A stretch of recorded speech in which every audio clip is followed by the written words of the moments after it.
Pada pertandingan antara Espanyol dan Real Madrid kemarin, wasit Alejandro Muniz memimpin laga tersebut. Dalam pertandingan itu, terjadi insiden, di mana Kylian Mbappe dilanggar oleh Romero, saat menggiring bola menuju gawang. Ancelotti menilai, pelanggaran tersebut seharusnya dihukum dengan kartu merah. Dia sangat kecewa dengan keputusan wasit Muniz dan VAR, terkait insiden tersebut. Karena ia merasa, wasit tidak memberikan perlindungan yang memadai untuk pemain. Keputusan wasit dan VAR sulit untuk dipahami, kata Ancelotti yang dikutip dari situs resmi klub. Hal terpenting adalah melindungi pemain, dan itu merupakan pelanggaran yang jelas, tackle yang sangat berbahaya dengan potensi cedera. Untungnya tidak ada yang terjadi, namun risikonya sangat besar. VAR seharusnya bisa membantu dalam hal ini. Kami merasa, keputusan untuk tidak memberikan kartu merah tidak bisa diterima, tambah pelatih asal Italia tersebut.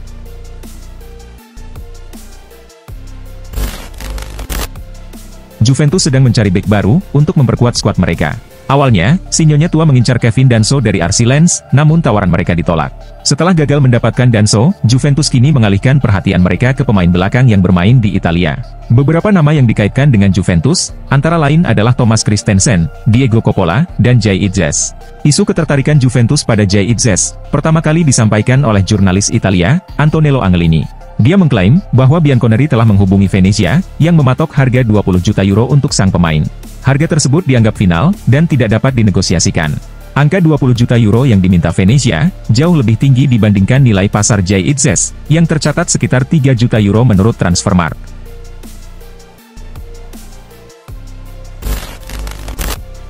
Terdapat kabar yang beredar, mengenai rencana Alex Pastur, saat timnas Indonesia melawan Australia di kualifikasi Piala Dunia 2026.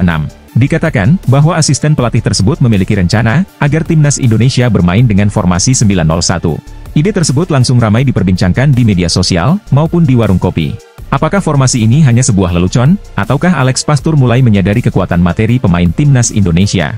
Dengan formasi ini, Pastur dikabarkan akan menyarankan kepada Patrick Kluivert, untuk menurunkan 9 bek dan 1 penyerang tunggal. Tentu saja, ini adalah komposisi yang terbilang aneh untuk sebuah tim sepak bola. Seorang pelatih memang bisa menggunakan formasi apapun, selama jumlah pemain di lapangan tetap 10 orang, ditambah 1 kiper. Namun menurut Gus Nur yakin, mungkin Alex Pastur hanya bercanda. Karena kita tidak tahu situasi, saat dia mengungkapkan hal tersebut.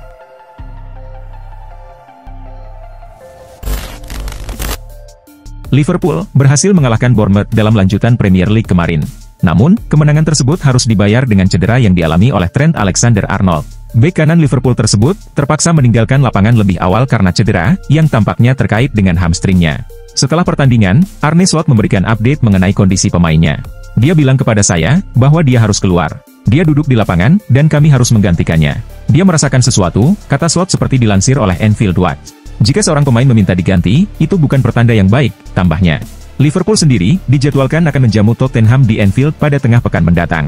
Jika Alexander-Arnold absen, seperti yang disampaikan Slot, kemungkinan besar Conor Bradley akan menggantikan posisi bek kanan.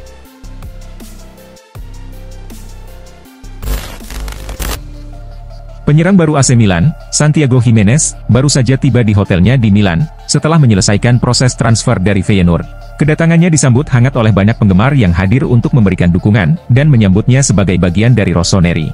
Saat menuju pintu masuk hotel, Gimenez meluangkan waktu sejenak, untuk menandatangani beberapa tanda tangan dari penggemar yang hadir. Pada kesempatan itu, ia juga menjawab beberapa pertanyaan dari wartawan. Gimenez mengungkapkan, bahwa ia memilih Milan, karena menganggap klub ini sebagai klub yang sangat besar. Gimenez sendiri, dijadwalkan untuk menjalani tes medis hari ini. Dan jika semuanya berjalan dengan baik, ia diharapkan segera menandatangani kontraknya dengan Milan. Mengenai nomor punggung, meskipun belum ada keputusan resmi, nomor 7 yang ditinggalkan oleh Alvaro Morata, kemungkinan besar akan tersedia.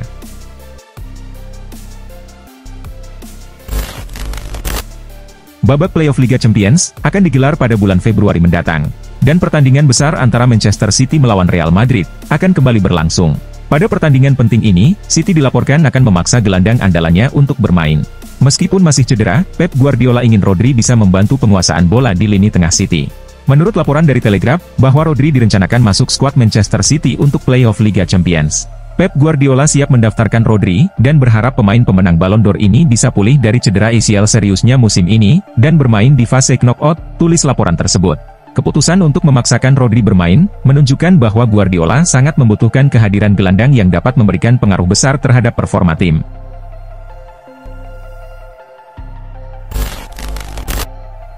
Arrigo Sacchi, pelatih legendaris asal Italia, menganggap Inter Milan sebagai salah satu kandidat terkuat untuk meraih gelar Liga Champions musim ini. Sebaliknya, AC Milan dan Juventus tidak menunjukkan performa yang sama mengesankannya. Inter Milan sendiri menjadi satu-satunya wakil Italia yang lolos langsung ke babak 16 besar Liga Champions, dengan finish di peringkat keempat grup, dan catatan impresif. Mereka juga mencatatkan diri sebagai tim dengan kebobolan paling sedikit di fase grup, hanya sekali kebobolan. Sacchi menyampaikan pandangannya, dan menyatakan bahwa Inter telah tampil meyakinkan dan konsisten dalam beberapa musim terakhir. Inter memiliki kemampuan untuk bersaing merebut gelar juara.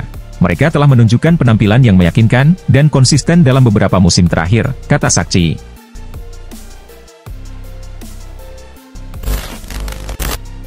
Manchester United mengalami kemunduran menjelang penutupan bursa transfer musim dingin. Kepindahan Tyrell Malacia ke Benfica dipastikan batal.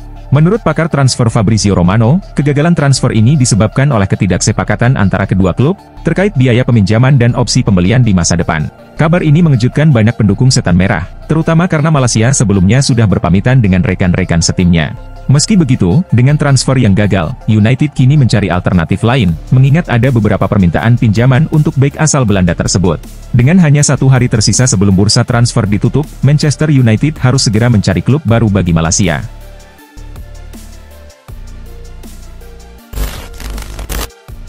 Legenda AC Milan, Andriy Shevchenko, mengungkapkan kekecewaannya atas pemecatan Paulo Fonseca bulan lalu. Fonseca diberhentikan, dan digantikan oleh Sergio Conceição sebagai pelatih Milan, setelah 6 bulan yang penuh tantangan. Sebagai penggemar Milan, saya merasa sedih untuk Paulo Fonseca. Ia seorang pria yang saya kenal, dan yang selalu menegakkan kebenaran, serta nilai-nilai yang tinggi, ujar Shevchenko. Di Ukraina, ia bekerja dengan baik, dan saya yakin ia meninggalkan warisan positif dari pekerjaannya di Milan. Menurut saya, ia berusaha memberikan yang terbaik untuk mengatasi masalah yang bukan ia ciptakan, meskipun tetap ada hal-hal yang tidak berjalan lancar. Sekarang, halamannya sudah berubah. Mari kita lihat ke depan. Saya berharap perubahan ini membawa dampak positif.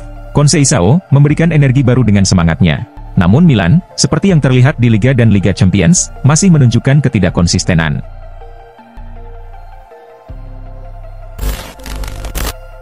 Chelsea tampaknya lebih aktif dalam melepas pemain, dengan beberapa nama diprediksi akan segera meninggalkan Stamford Bridge. Namun, klub harus berhati-hati, agar tidak kehilangan pemain kunci saat mereka masih berusaha kembali ke 4 besar. Kehilangan pemain terbaik tanpa waktu yang cukup untuk mencari pengganti, bisa menjadi skenario terburuk bagi Chelsea. Penampilan cemerlang Palmer sepanjang musim ini, memunculkan spekulasi bahwa Real Madrid mungkin akan mencoba merekrutnya. Palmer baru saja menandatangani kontrak jangka panjang hingga 2033, sehingga tidak ada indikasi dirinya berniat pergi. Namun, mantan bek Chelsea, William Gallas, menyatakan kekhawatirannya, bahwa klub-klub besar seperti Real Madrid atau Barcelona, bisa menarik Palmer untuk meninggalkan Inggris. Menurutnya, Palmer bisa berkembang lebih baik di La Liga, dan kepindahannya ke Madrid atau Barcelona, akan menjadi kehilangan besar bagi Chelsea.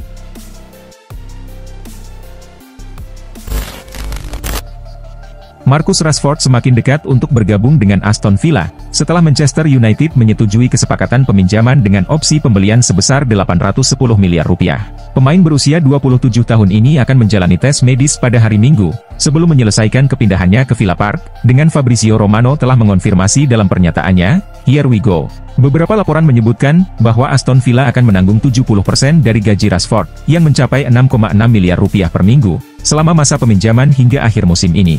Jika kesepakatan ini diteruskan, Rashford akan menandatangani kontrak berdurasi 3,5 tahun dengan Villa. Keputusan untuk mencantumkan opsi pembelian senilai 810 miliar rupiah dalam kesepakatan ini, menjadi perbincangan hangat.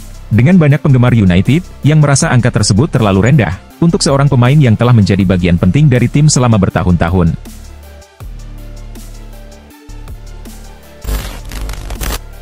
Pelatih Arsenal, Mikel Arteta, menegaskan bahwa timnya sedang berusaha keras untuk mendatangkan pemain baru, yang dapat memperkuat skuad. Namun, ia mengakui bahwa mencari pemain yang dapat memberikan dampak positif tidaklah mudah, karena berbagai faktor. Menurut Arteta, menemukan pemain yang dapat memberikan kontribusi signifikan bagi tim yang sudah ada, bukan perkara sederhana. Selain itu, bursa transfer Januari juga membuat harga pemain menjadi lebih tinggi. Saya sangat percaya pada pekerjaan yang sedang dilakukan klub, dan kami mengeksplorasi setiap peluang yang kami rasa bisa memberikan dampak positif, kata Arteta di situs resmi klub. Kami mencari pemain yang bisa memberikan dampak positif bagi tim. Jika tidak ada pemain seperti itu, kami tidak akan melakukan pembelian, tegasnya. Kami berusaha maksimal, tapi saya tidak bisa memberikan kepastian. Ini bukan hanya tergantung pada kami, jelasnya.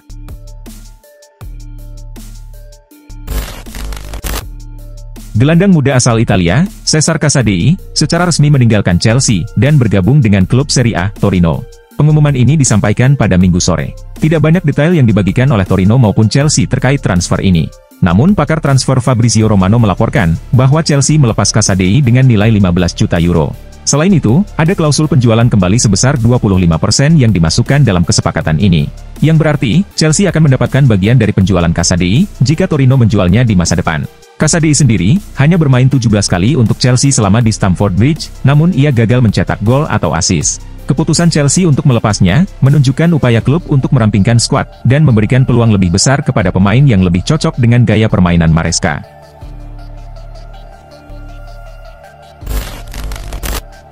Barcelona mengucapkan selamat tinggal kepada salah satu pemain berbakat dari akademi mereka, Unai Hernandez, yang memutuskan untuk meninggalkan klub dan bergabung dengan Al-Ittihad. Hernandez sendiri masih memiliki 6 bulan tersisa dalam kontraknya, namun memilih untuk pindah daripada memperbarui kesepakatan dengan klub Katalan tersebut. Barcelona menerima uang sebesar 4,5 juta euro dari penjualan Hernandez, dengan tambahan 500.000 euro, yang bisa diperoleh sebagai potensi tambahan. Namun menurut laporan Sport, Barca tidak menyertakan opsi pembelian kembali, atau persentase dari transfer di masa depan, seperti yang sebelumnya pernah dirumorkan. Dengan demikian, Blaugrana tidak memiliki hak apapun terkait masa depan pemain tersebut.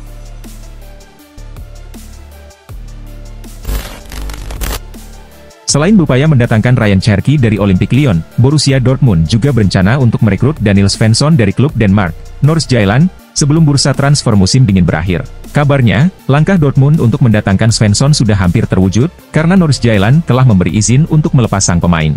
Selain itu, pemain berusia 22 tahun itu dikabarkan telah mencapai kesepakatan pribadi dengan Dortmund. Klub Jerman tersebut tertarik merekrut Svensson, karena kurang puas dengan penampilan bek sayap mereka, yakni Jan Couto di kanan, dan Rami Bensebaini di kiri. Kedatangan Svensson diharapkan dapat mengatasi kekurangan tersebut. Sejauh musim ini, ia telah tampil dalam 19 pertandingan di semua kompetisi bersama Nordsjælland, dan mencatat 2 assist.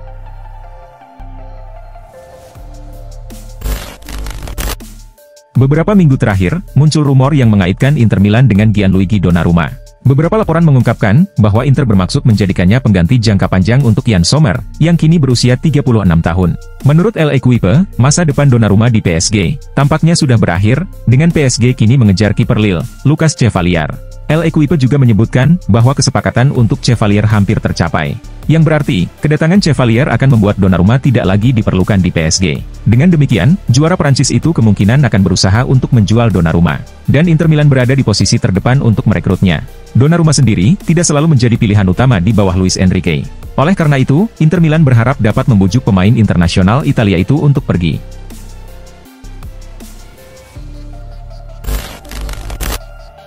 Juventus sukses membalikan keadaan dan meraih kemenangan besar saat menghadapi Empoli di pekan ke-23 Liga Italia. Pertandingan ini tidak berjalan mudah bagi Juventus, karena Empoli memberikan tekanan besar.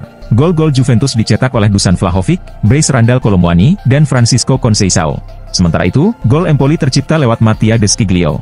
Hasil ini membawa Juventus meraih 40 poin, dan naik ke posisi keempat dalam klasemen sementara Liga Italia, setelah 23 pertandingan. Empoli sendiri berada di posisi ke-17, dengan 21 poin. Barcelona hanya mampu meraih kemenangan tipis atas Deportivo Alaves, dalam laga pekan ke-22 La Liga musim ini. Pertandingan ini tidak mudah bagi Barcelona, meskipun mereka menguasai bola. Dan tidak banyak peluang tercipta dalam pertandingan ini. Satu-satunya gol Barcelona, dicetak oleh Robert Lewandowski. Hasil ini, membawa Barcelona mengumpulkan 45 poin, dan berada di posisi ketiga klasemen sementara Liga Spanyol, setelah 22 pertandingan. Sementara itu, Alaves berada di peringkat ke-18 dengan 21 poin.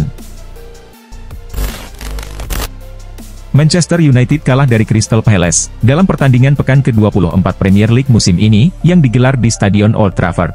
Meskipun pertandingan berlangsung terbuka, kedua tim kesulitan menciptakan peluang emas. Akhirnya, hanya 2 gol yang tercipta, semuanya dicetak oleh Jean-Philippe Mateta. Kekalahan ini, membuat Manchester United turun ke posisi ke-13 klasemen sementara Liga Inggris, dengan 29 poin dari 24 laga. Sementara itu, Crystal Palace naik ke posisi ke-12 dengan 30 poin. Arsenal tampil dominan melawan tim tamu Manchester City, meraih kemenangan besar 5-1 di hadapan para pendukungnya, dan mengamankan 3 poin penting dalam upaya merebut gelar juara. The Gunners membuka keunggulan cepat melalui gol Martin Odegaard, hanya 2 menit setelah laga dimulai. Manchester City kemudian menyamakan skor lewat Erling Haaland pada menit ke-55 babak kedua. Namun, Arsenal kembali unggul berkat gol-gol dari Thomas Partey, Lewis Kelly, Kai Havertz, dan Ethan Nwaneri. Kemenangan ini memastikan Arsenal tetap berada di posisi kedua klasemen Liga Inggris, terpaut 6 poin dari Liverpool. Sementara Manchester City tertahan di posisi keempat. Pada Senin 3 Februari 2025 dini hari, Milan menjamu Inter di San Siro dalam pertandingan pekan ke-22 Liga Italia. Laga ini sangat penting bagi Milan, yang saat ini berada di luar posisi 4 besar. Sementara itu, musim ini Inter sering kesulitan melawan Milan, dan hal ini kembali terjadi dalam pertandingan ini. Milan sejatinya memimpin lebih dulu berkat gol Tiani Reijers pada menit ke-45, meski Inter terus menekan. Inter akhirnya berhasil menyamakan kedudukan, lewat gol Stefan De Vrij pada masa injury time, yang membuat skor menjadi 1-1, dan memberi mereka 1 poin penting dalam persaingan di papan atas klasemen sementara.